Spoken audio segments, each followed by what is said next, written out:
Eh bien bonjour à toutes et à tous, je suis en déplacement en Corse pour quelques jours, pour rencontrer notamment nos adhérents, nos sympathisants, pour tenir une réunion publique à Bastia. Mais aujourd'hui je suis à Ajaccio pour rencontrer les adhérents de l'UPR d'Ajaccio et de la région. Et j'en ai profité pour proposer à l'un de nos adhérents un petit entretien, parce que vous allez voir, il est tout à fait passionnant. Il s'agit de Michal Solinski, bonjour. Qui est d'origine polonaise, qui est né en Pologne en 1986, qui est devenu français, qui est venu s'installer ici à Ajaccio et qui parle français comme vous et moi, et qui a obtenu la nationalité française, et qui a passé le concours d'avocat, qui a passé son CAPA, qui est avocat, et il a découvert des choses qui sont pour lui un peu ahurissantes, puisqu'il est entre deux cultures, et il voit des choses qui sont absolument inimaginables vues de Pologne. C'est justement sur la façon dont la France gère les questions d'immigration, en particulier ici à Ajaccio, avec des grands ferries comme celui qu'on a derrière, et qui font parfois les allées et venues avec, non seulement avec le continent, mais aussi avec l'Afrique du Nord. Alors bonjour Michal. Bonjour Monsieur Asselineau et bienvenue en Corse. Merci d'avoir bien voulu répondre à ces questions. Alors, c'est quoi votre travail au quotidien en tant que... Alors, vous avez certainement différents dossiers, mais vous vous intéressez en particulier aux droits des étrangers, c'est ça? Tout à fait. Alors effectivement, j'ai plusieurs types de dossiers, mais je m'occupe tout particulièrement de droits administratifs en ce qui concerne notamment des étrangers et en ce qui concerne tout ce qui est problématique des titres de séjour, des obligations de quitter le territoire français, des décisions de remise ou bien des visas. Alors, parmi les problèmes que vous avez pointés, est-ce qu'il faudrait entrer dans le détail? Parce que les Français se posent beaucoup de questions, ils ne comprennent rien du tout à ce qui se passe. C'est d'ailleurs très compliqué, si je comprends bien. Est-ce qu'on peut prendre quelques exemples de choses qui sont ahurissantes? Donc déjà, prenons un exemple, à quoi on est confronté au quotidien et comment ça se passe?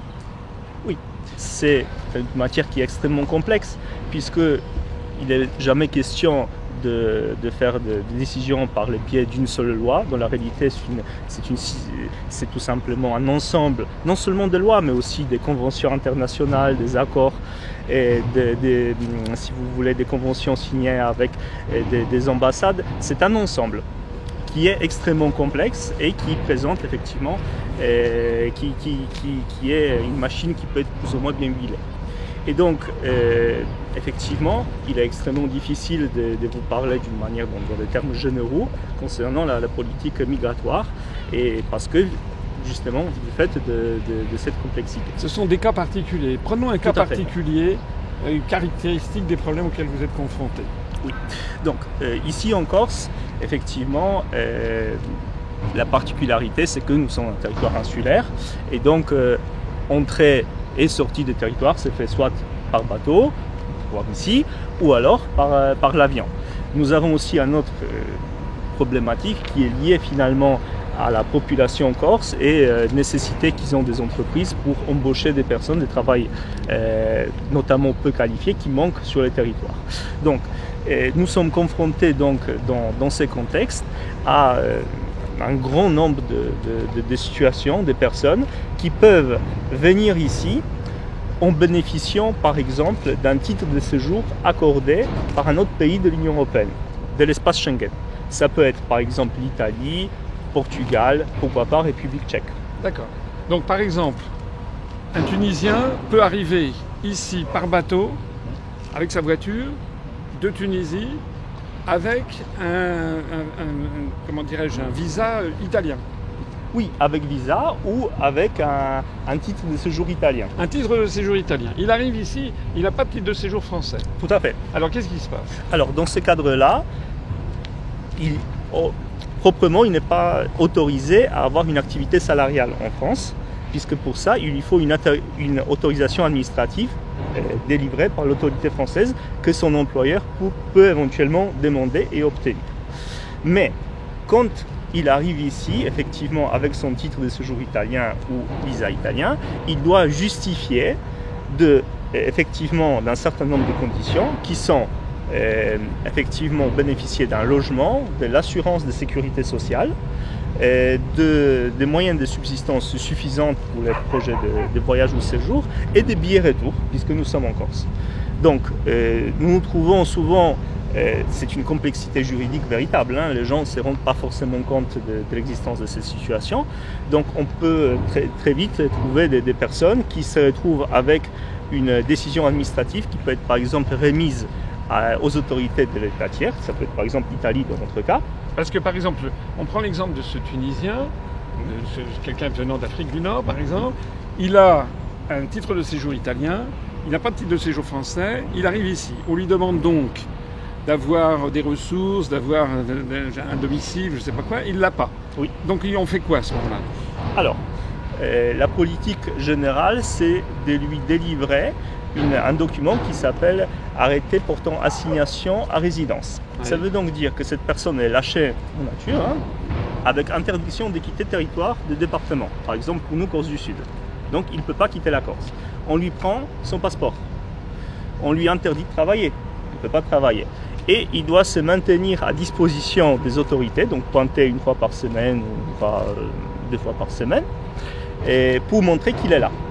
Mais il est dans une situation extrêmement complexe parce qu'il n'a pas forcément de ressources pour rester ici. Il n'a pas le droit de travailler. Donc, il ne peut que subvenir à ses besoins grâce à la charité d'autres personnes. Et puis, la France doit lui organiser un billet-retour. Donc, par exemple, un billet-retour pour Rome. Donc, alors, pour Rome ou pour la Tunisie? Pour Rome, puisqu'il bénéficie de titres de séjour italien. Donc, comme il a un titre de séjour italien, on va lui dire, monsieur, vous devez aller à Rome. Oui. Et donc, c'est les Français qui vont payer le billet d'avion. C'est exact. Pour lui, éventuellement, les personnes qui sont avec lui. Oui. D'accord. Et la voiture, s'il vient avec la voiture, elle est où la voiture? La voiture reste ici. Il faut qu'il se débrouille pour essayer de la récupérer. Donc on prend à notre charge un Ajaccio-Rome. Oui. Bon. Et ensuite? Et ensuite, cette personne est reconduite, mais il n'y a pas d'interdiction de territoire. Elle peut revenir à tout moment. Elle peut revenir éventuellement dans les mêmes circonstances. Depuis l'Italie? Oui. Et il pourra rentrer librement? Tout à fait. Puisqu'une fois qu'il était accompagné, on n'accompagne pas ces décisions par une interdiction des territoires français, puisque c'est l'espace Schengen. Donc il est ramené en Italie, oui. Pas forcément, admettons que ces ressortissants tunisiens puissent avoir par exemple son domicile, je ne sais pas, en Sardaigne par exemple, eh bien il sera ramené à Rome, et puis il devra se débrouiller à Rome pour récupérer ensuite sa voiture qui est en Corse. Donc, il pourra revenir librement. Tout à fait. C'est une histoire de fou. C'est une histoire qui est effectivement compliquée à vivre pour des personnes concernées par ces mesures. Tout d'abord parce que les personnes à qui on explique tout au long de l'année que l'Union européenne c'est libre circulation entre les différents pays, finalement c'est pas si libre que ça, puisqu'il y a des conditions. Ensuite, la personne qui est arrêtée ici pendant 45 jours ou plus, j'ai eu des cas. Par exemple, j'ai eu dernièrement un ressortissant serbe qui est resté ici à Ajaccio pendant 60 jours alors qu'il a sa famille qui l'attendait en République tchèque, qui bénéficiait de titres de séjour donc tchèque. Lui, c'était un Serbe, donc la Serbie n'est pas dans l'Union européenne, mais il avait obtenu un titre de séjour tchèque. Oui. La République tchèque est dans l'Union européenne et dans Schengen, oui. Et il était passé par Ajaccio. Il est venu à Ajaccio, il a été contrôlé, les décisions lui ont été notifiées, et il a passé 60 jours à Ajaccio sans pouvoir travailler, sans pouvoir rentrer chez lui, alors que tout ce qu'il voulait, c'est tout simplement rentrer chez lui, par ses propres moyens. Rentrer chez lui en Serbie? En République tchèque en attendant. Parce qu'en République tchèque, il avait ses attaches, il avait des attaches. D'accord, donc il n'a pas pu être envoyé en République tchèque. Pourquoi on ne l'envoie pas tout de suite en République tchèque en fait? Puisque, justement, c'est une très bonne question. Et comme on a dit tout à l'heure, c'est une sédimentation. Les droits des étrangers, c'est une sédimentation des règles de différentes natures. Donc, par exemple, la France a signé les accords de remise aux États membres avec tous les États de Schengen. Ce sont des conventions différentes. Par exemple, la convention avec Portugal, c'est une convention particulière qui date de 1993.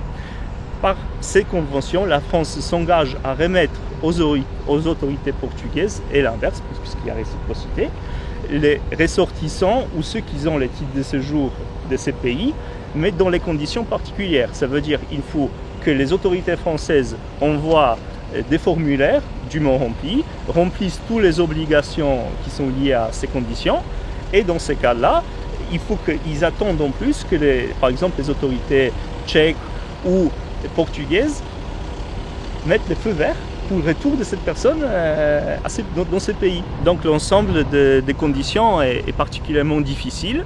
Et bien sûr, nous avons le tribunal administratif, le juge administratif qui veille au respect des traités. Ça veut dire que si la France déciderait de ne pas respecter les conventions, eh bien les actes portant sur obligation de quitter le territoire national ou autres actes d'éloignement seront purement et simplement annulés, ce qui arrive souvent. Alors, c'est une complexité incroyable. Ces personnes qui n'ont aucun soutien, ils font comment en fait? Ils ont des associations qui leur viennent en aide? Il y a un avocat comme vous qui leur vient en aide, mais vous ne travaillez pas pour leurs beaux yeux. Vous faites comment? Vous êtes payé par qui en fait? Tout à fait. Donc, on peut avoir tout d'abord cercle des amis, cercle familial. Donc, imaginez, par exemple, dernièrement, c'est une histoire un peu rocambolesque. J'avais une cliente qui était ressortissante brésilienne, qui était arrêtée à Ajaccio, avec interdiction de répartir en fait au Portugal, dont elle avait son titre. Et en fait, son mari qui s'est trouvé au Portugal croyait tout simplement qu'elle les trompe. Et donc j'étais obligé d'écrire un courrier pour expliquer la situation, puisque tellement c'est des situations qui sont incroyables. Mais au-delà de ça, effectivement, associations et des personnes en situation irrégulière sont prises en charge par aide juridictionnelle. Ça veut dire que moi, c'est finalement pour mon travail, c'est l'État qui me paye, tout simplement. Donc l'État vous paye pour défendre, pour apporter un soutien juridique à quelqu'un qui se trouve dans une situation irrégulière, pour savoir comment surmonter les problèmes de l'État. On est bien d'accord? Oui. D'accord. Et il y a par ailleurs des associations d'aide aux migrants qui sont subventionnées par l'État et qui font le même travail. Oui. Sauf que moi, j'interviens pour contestation devant le tribunal. Donc mon travail est quand même bien particulier. Je ne suis pas là pour leur servir un repas chaud, par exemple. C'est pas mon but. Mais effectivement, et c'est ce que je voudrais passer dans ces messages, dans ces témoignages en tout cas, c'est justement cette complexité qui fait que tout d'abord, on parle des humains. Ce ne sont pas des chiffres, des nombres qu'on peut réguler comme ça. Et chacun a son histoire. Donc il peut y avoir des personnes qui souhaitent tout simplement venir ici pour bénéficier d'un travail alors que les entreprises ne trouvent pas de main-d'œuvre. Donc c'est tout à fait possible. Il y a des personnes qui viennent ici pour d'autres objectifs, qui peuvent être un objectif familial ou autre. Donc il faut tout simplement apprécier la situation au cas par cas. Tout simplement, je me rends compte dans l'exercice de ma profession que le nombre de textes, la sédimentation de textes, des conventions et des règles applicables devient de plus en plus importante, et en même temps les effectifs des préfectures ou des services sont tout simplement en baisse, et que la situation devient de plus en plus ubuesque. Parce que quand il y a un problème, vous pouvez vous tourner vers la préfecture ou pas? Bien sûr, c'est la préfecture qui rend la décision. Donc la décision de remise aux autorités, elle est faite par la préfecture. Ensuite, nous avons un délai très bref de 48 heures pour le contester. Donc il faut le contester devant le tribunal. Nous avons un tribunal administratif à Bastia où les procès se jouent pour savoir si l'administration a commis une irrégularité ou non.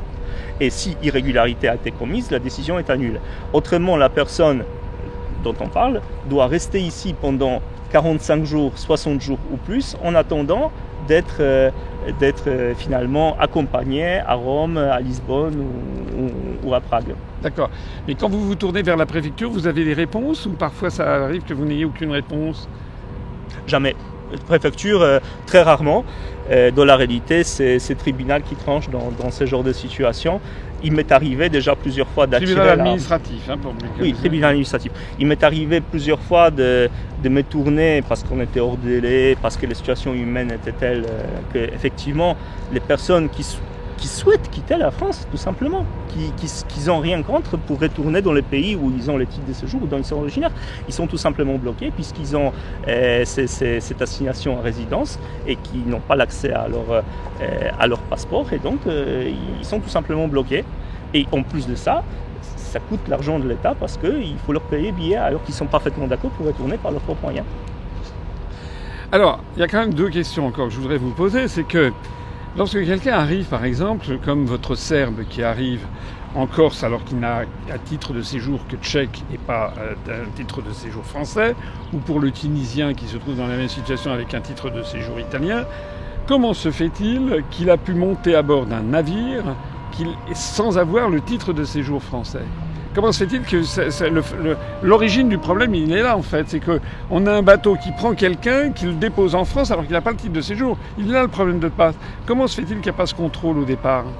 Oui, les contrôles sont aléatoires et il n'y a pas forcément, ça ne concerne pas forcément tout le monde. Donc, contrôle aléatoire, résultat aléatoire aussi. Et qui dépend des autorités tunisiennes, des autorités serbes, des autorités... Surtout des autorités de la PAF, donc des services ici en Corse, qu'on peut voir, puisque effectivement la particularité, les gens, sauf un cas exceptionnel, n'arrivent pas ici en petit bateau de pêche. Ils arrivent ici soit par ferry, soit par avion, donc il y a toujours moyen de contrôler. Oui, mais ça, c'est à l'arrivée. Mais ce que je veux dire, c'est au départ. Comment se fait-il qu'ils puissent embarquer dans un bateau destination la France sans avoir le titre de séjour français?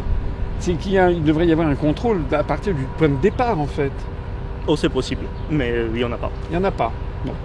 Donc il devrait y avoir des conventions qui devraient être passées pour refuser l'embarquement pour toute personne n'ayant pas un titre de séjour. J'ai presque envie de dire que c'est beaucoup plus difficile d'embarquer quand on part de Tunisie ou de Maroc ou des pays qui ont encore ces contrôles qui existent, puisque c'est l'ambassade de France. Une petite différence, c'est que le visa est accordé par les ambassades. Donc quelqu'un qui est par exemple tunisien, qui souhaite avoir un visa pour la France, doit se tourner vers l'ambassade de France en Tunisie. Alors que le titre de séjour est accordé par la préfecture ou alors par les autorités sur place. C'est ça la différence entre deux. Une préfecture, par exemple, en France peut accorder un titre de séjour à un Tunisien? Oui, bien sûr. Mais comment? Il lui envoie par la poste? Non, il doit se présenter. Il se présente ici, il envoie son dossier. Si le dossier est complet, si les conditions sont réunies, il aura son titre de séjour. Et avec ce titre de séjour, ça peut être une carte d'1 an ou de 10 ans. Je ne comprends toujours pas. Alors à quoi servent les visas à ce moment-là? Visa sert à entrer sur le territoire pour la première fois. Et il y a plusieurs types de visas. Vous avez visa court séjour ou long séjour. Donc, pour les visas court séjour, c'est moins de 90 jours, par exemple. Donc, c'est pour le tourisme ou pour rendre visite. Et puis, vous avez des visas long séjour qui sont pour une visite plus longue.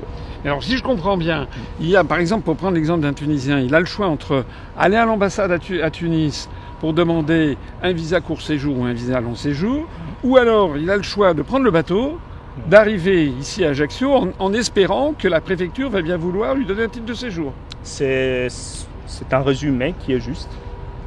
Mais c'est ça qui ne va pas. Enfin, il devrait y avoir cette impossibilité. Et c'est encore un tout petit peu plus complexe parce que quand une personne qui est donc en situation irrégulière, qui est donc entrée sans visa, demande son titre de séjour, ici par exemple à Ajaccio ou de n'importe quelle préfecture, si son dossier est complet, l'administration a besoin du temps pour examiner son dossier, environ 1 an.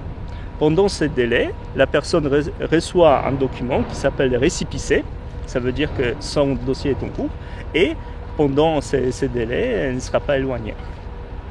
C'est quand même assez hallucinant. Alors, le dernier point, c'est que pourquoi est-ce que lorsqu'on a, mettons, un Serbe qui arrive, qui n'a pas de titre de séjour ici, ou un Tunisien qui a un titre de séjour d'un autre État, pourquoi est-ce qu'on ne le met pas aussitôt dans le premier avion à destination, par exemple pour le Serbe en question, à destination de Prague, ou pour le Tunisien en question, à destination de Rome? Pourquoi est-ce que c'est pas immédiat? Pourquoi ça ne met pas... Puisqu'il y a rien à... Il a un titre de séjour en Italie, il n'en a pas en France, tant qu'on l'envoie en Italie, et à ses frais. Encore une fois, c'est complexe. Les dispositions de l'Union européenne, on parlait très souvent, mais également des conventions entre les États, font que, effectivement, quelqu'un qui a un titre de séjour serbe peut légalement venir en France sous des conditions que je vous ai expliquées tout à l'heure, à savoir avoir suffisamment de moyens de subsistance, un billet retour, assurance santé, et ça pendant jusqu'à 3 mois. Donc légalement, s'il remplit ces conditions, il peut y aller. Mais est-ce qu'il le sait qu'il doit remplir ces conditions? Ça, il arrive effectivement que c'est complexe.